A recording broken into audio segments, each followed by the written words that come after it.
Bonjour tout le monde, donc toujours dans notre chapitre 4, donc la première loi de Newton, principe d'inertie.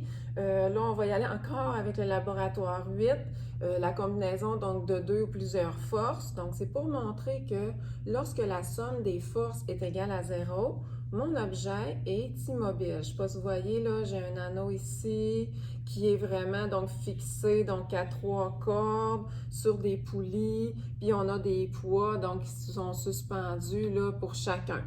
Je peux faire varier l'angle en tassant comme ça ici mes petites poulies. Je peux aussi rajouter des masses. Donc ici, je vais en rajouter donc une.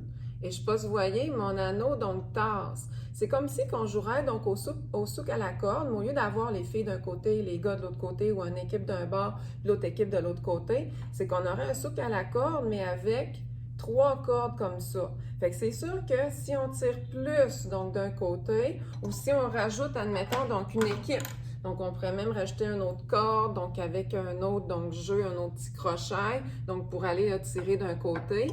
Et c'est seulement pour vous montrer que aussitôt que la force change, donc ici j'ajoute donc une masse, oh, mon objet va se déplacer.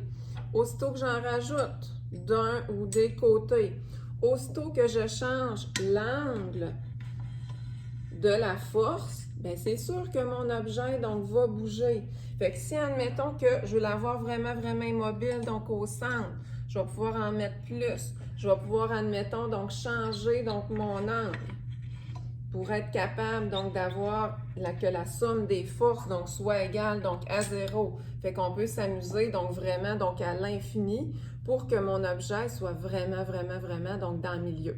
Donc à retenir que lorsque la somme des forces, force 1, force 2, force 3, A, B ou C, prenez comme vous voulez, là, qu'on les met à la queue leu pour former donc un triangle ou n'importe quelle forme.